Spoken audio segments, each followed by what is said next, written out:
Isaya 26 na ule msali wa 21.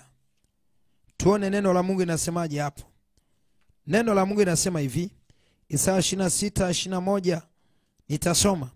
Kwa maana tazama, Bwana anakuja kutoka mahali pake ili kuadhibu wakaao duniani kwa sababu ya uovu wao. Ardhi nayo itafunua damu yake, wala haitawafunika tena watu wake waliouawa.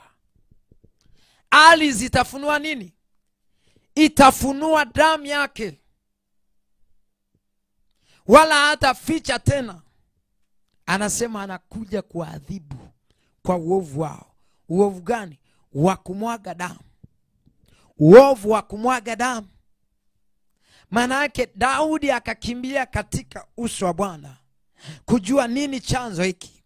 Daudi anakuja kugundua kwamba ni adhabu ambayo Mungu ameachilia kupitia kile walichokifanya au Sauli alichokifanya, kupitia mtu ambaye alisimama na akafanya kitu ambacho ni kinyume. Bwana Yesu asifiwe sana. Kwa hiyo njaa kama ni kitu ambacho au ni hali ya kupata msukumo wa kutafuta kitu fulani, maana yake ile njaa ndiyo iliyomsukuma Daudi kufanyeje? Kuweza kufanyeje? Kuweza kumtafuta Bwana. Sasa kumbe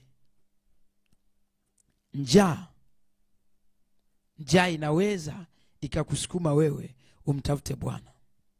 Sasa inategemeana na njaa ipi. Bwana Yesu asifiwe sana. Inategemeana na njaa ipi. Ndio maana tukasema kuwa na njaa ya haki.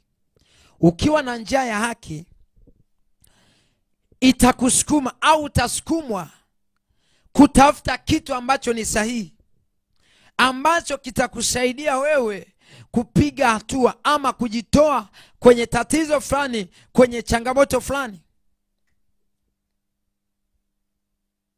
Tunakuja kuona Daudi, msukumo aliopata ulikuwa ni msukumo wa kutafuta haki. Baada ya kuona kuna shida, kuna changamoto katika taifa lake, akaona namna gani au jinsi gani aweze kuitafuta hii haki. Akaamua ya kwamba kumbe njia sahihi ni kusogea mbele za Bwana, ni kutafuta uso wa Bwana. Bwana Yesu asifiwe sana. Kwa kumbe njaa ya haki inaweza ikakusukuma au inaweza ikamsukuma mtu kumtafuta Bwana. Njaa ya haki inaweza kumsukuma mtu kumtafuta uso wa Bwana, kutafuta uso wa Bwana kwa nguvu zote na kwa juhudi zote. Bwana Yesu asifiwe sana. Sijui kama tunaelewana watu wa Mungu. Sasa ni wewe swala la kujiuliza, ni njaa ya aina gani ulionayo? Ni njaa ipi ulionayo? Ni kitu gani ambacho kinakusumbua? Msukumo wako uko kwenye kutafuta vitu vya aina gani? Huo msukumo wako unakusukuma kufanya vitu vipi? Au mambo ya aina gani? Unahitaji mambo ya jinsi gani? Bwana Yesu asifiwe sana. Sasa ndo tunakuja sasa kwenye Mathayo sura ya 5 mstari wa 6. Mathayo sura ya 5 mstari wa 6. Ni andiko ambalo tumejifunza Sunday school muda mrefu sana. Heri wenye njaa na kiu ya haki, maana hao watashibishwa. Bwana Yesu asifiwe sana. Heri wenye njaa na kiu ya haki, hao watafanyeje? Watashibishwa. Kumbe kuna njaa isiyo ya haki vile vile.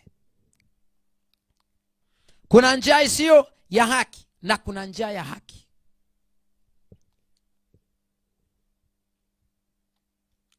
Nimesema haki ni kupata kitu ambacho kinastahili, kupata kitu ambacho kinafanyaje? Kinakustahili. Tunaposema njaa ya haki, maana yake nini? Unapata msukumo wa kutafuta kitu ambacho kinastahili au unastahili kukipata, au ni haki yako kukipata. Ninapozungumzia haki nina